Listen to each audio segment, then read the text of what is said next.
আসসালামু আলাইকুম, আমি শরীফ খান। আপনারা দেখছেন শরীফ খান ডি বাংলা। বর্তমান সময়ে ইউটিউব মনিটাইজেশন নিয়ে চারদিকে শুধু হাহাকার। 1000 সাবস্ক্রাইবার আর 4000 ঘন্টা ওয়াচ টাইম পূরণ করেও হাজার হাজার ক্রিয়েটর মনিটাইজেশন পাচ্ছেন না। আবেদন করলেই রিজেক্ট হয়ে আসছে। আর তার কারণ হলো ইনঅথেন্টিক কন্টেন্ট। ইউটিউব এখন আগের চেয়ে অনেক বেশি কঠোর। আজ আমরা জানবো এই ইনঅথেন্টিক কন্টেন্ট আসলে কি এবং কোন ভুলগুলো করলে 2026 সালে আপনি ইউটিউব থেকে 1 টাকাও আয় করতে পারবেন না। 2.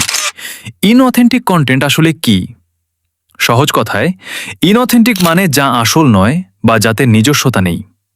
এতদিন আমরা রিইউজড কন্টেন্ট নিয়ে চিন্তিত ছিলাম, কিন্তু 2026 সালে ইউটিউবের মূল লক্ষ্য হচ্ছে শুধুমাত্র অরিজিনাল ক্রিয়েটরদের উৎসাহিত করা। যারা অন্যের ভিডিও এডিট করে বা চুরি করে আপলোড করে, তাদের দিন শেষ। ইউটিউব এখন চায় আপনি নিজে কিছু তৈরি করুন।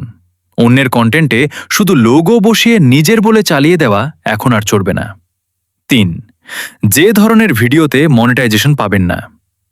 আপনার চ্যানেলে যদি নিচের এই 5 ধরনের কন্টেন্ট থাকে, তবে এখনই সাবধান হন। সরাসরি কপি পেস্ট।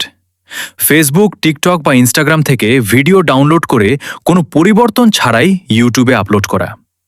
ক্রিয়েটিভিটি ছাড়া এআই কন্টেন্ট। শুধু এআই ভয়েস আর এআই ভিডিও দিয়ে স্লাইড শো বানালে হবে না। সেখানে আপনার নিজস্ব গল্প, স্টোরি টেলিং এবং ইউনিক প্রম্পট থাকতে হবে। একই রকম এআই কন্টেন্ট বারবার আপলোড করলে সেটি ইনঅথেন্টিক হিসেবে ধরা হবে। স্টক ফুটেজ ও মিউজিক। পিক্সেল বা পিক্সাবে থেকে ভিডিও নামিয়ে পেছনে একটা মিউজিক দিয়ে দিলেন, এতে কোনো ভ্যালু অ্যাড হয় না। আপনার নিজস্ব ধারা বা ভয়েস ওভার না থাকলে এটি মনিটাইজ হবে না। ফটো ও টেক্সট স্লাইড শো। একটার পর একটা ছবি বা লেখা ভেসে উঠছে আর পেছনে গান বাজছে, এই ধরনের কন্টেন্ট ইউটিউব এখন আর গ্রহণ করছে না। ভুল টাইটেল ও থাম্বনেইল। ভিডিওর ভেতরে এক জিনিস কিন্তু থাম্বনেইলে অন্য কিছু দেখালে ইউটিউব এটাকে প্রতারণা হিসেবে ধরে এবং মনিটাইজেশন বাতিল করে দেয়। 4. ইনঅথেন্টিক কন্টেন্ট সমস্যার সমাধান কি? যদি আপনার চ্যানেলে অলরেডি এই সমস্যা চলে আসে, তবে হতাশ হবেন না। আপনার কাছে 2টি পথ আছে। এপিল করা।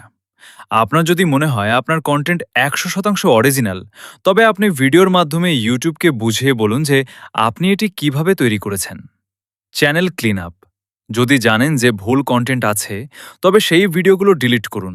আগামী 1 মাস নিজের ফেস বা ভয়েস দিয়ে অরিজিনাল ভিডিও আপলোড করুন এবং নতুন করে আবেদন করুন। মনে রাখবেন, ইউটিউবে টিকে থাকতে হলে আপনার নিজস্ব ব্র্যান্ড তৈরি করতে হবে। 5. আউটরো। কষ্ট করে ভিডিও বানিয়ে যদি মাস শেষে টাকা না পাওয়া যায়, তবে সেই কষ্টের কোনো মূল্য নেই। তাই শর্টকাট বাদ দিন, অরিজিনাল কন্টেন্ট নিয়ে কাজ করুন। আজকের এই ভিডিওটি যদি আপনাদের উপকারে আসে, তবে এখনই একটি লাইক দিন এবং শরীফ খান ডি বাংলা চ্যানেলটি সাবস্ক্রাইব করে রাখুন পরবর্তী সব ইউটিউব টিপস সবার আগে পেতে। দেখা হবে পরবর্তী ভিডিওতে। আল্লাহ হাফেজ।